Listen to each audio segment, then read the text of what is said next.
Olá, pessoal! Hoje nós vamos falar sobre a autoestima do aluno com deficiência. Para a pessoa portadora de deficiência conseguir manter equilíbrio emocional positivo, é necessário um constante processo de adaptação da capacidade de resolver problemas, atendendo às demandas exigidas pela vida cotidiana, fato que pode sim colaborar para a construção de sua autoimagem positiva.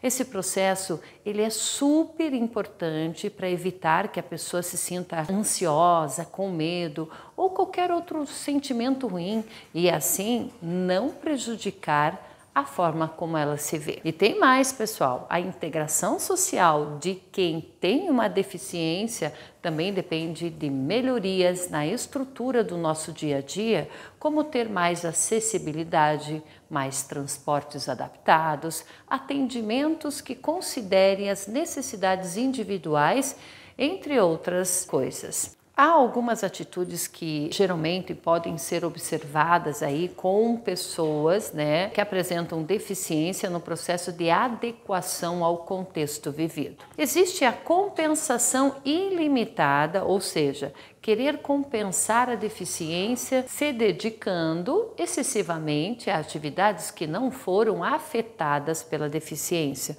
ou por outro polo, a supervalorização de si mesmo. Casos que a pessoa se nega a vivenciar novas experiências com medo de fracassar ou de se frustrar e acaba vivendo escondida atrás da deficiência. Vamos falar um pouquinho sobre a questão do mecanismo de defesa. Vejam vocês que em muitos casos aqui nós podemos observar ainda a presença de agressividade, comportamento que atua como um mecanismo de defesa do deficiente perante ao tratamento estigmatizante e de desvalorização que recebe do meio social, ou quando se adianta a rejeição que imagina que irá sofrer. Dessa forma, nós verificamos que uma maior integração poderia ser favorecida por meio de atividades que objetivassem resgatar as pessoas portadoras de deficiências, sentimentos positivos de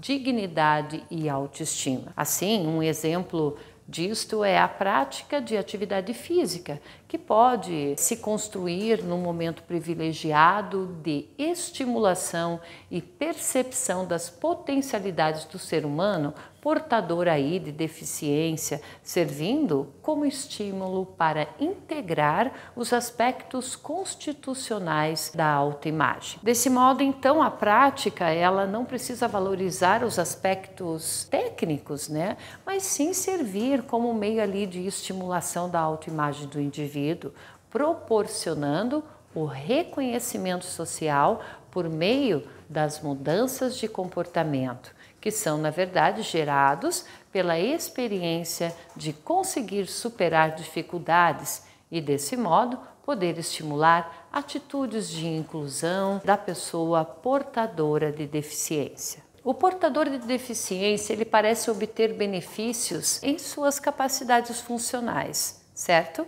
E isso pode melhorar a maneira como a pessoa se vê, pode ajudar aí a se dar bem, com os outros e até mudar para melhor a imagem que tem de si mesmo. Para pessoas com deficiência física que viveram o mais livremente possível, é preciso começar a estimular isso desde cedo, especialmente se a pessoa nasceu com a deficiência.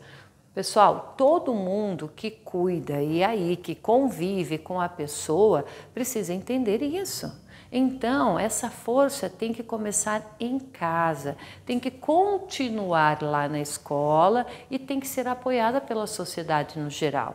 É preciso entender que ter controle sobre a própria vida, ser independente e conseguir se virar sozinhos são as coisas que ajudam muito nesse processo de adaptação. É esse o nosso primeiro passo aí que eu digo que é super importante, para que as famílias que têm um filho com deficiência precisam dar. Isso também vale para o lugar onde a pessoa vai viver e os profissionais que vão ajudar ali na sua assistência. Ao alcançar a aceitação, os indivíduos com deficiência, eles descobrem que a vida deles é superar obstáculos. Por isso, eles precisam estar trabalhando a questão da autoestima, que representa uma importante ferramenta de enfrentamento e adaptação à realidade. Quando uma criança nasce com uma deficiência física e cresce aí num lugar que não dá muito apoio ou até incentivo, fica mais difícil se adaptar e se encaixar na sociedade por causa dos problemas causados pela deficiência. Pessoal, isso pode fazer a criança se sentir marcada de um jeito muito negativo. E aí, se a sociedade coloca ainda mais barreiras, então a criança pode, na verdade, se sentir como se as suas habilidades não fossem valorizadas ou até ignoradas. O que pode gerar na criança aquela sensação de incapacidade, de insuficiência, o que pode causar sentimentos ruins e mexer muito aí com a questão do bem-estar mental. Em termos de socialização, diversos estudos sobre os comportamentos gerados pela questão do enfrentamento dessas dificuldades cotidianas, que são aí os programas de inclusão social e a prática de atividade física, vem se constituindo como uma abordagem científica dessa situação.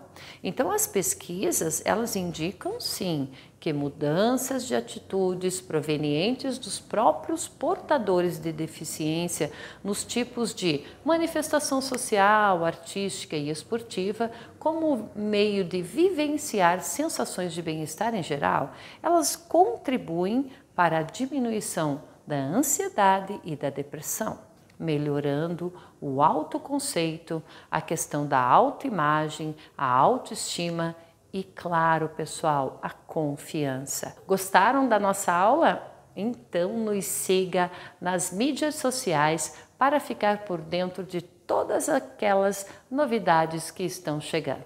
Certo, pessoal? Por hoje é só e até mais.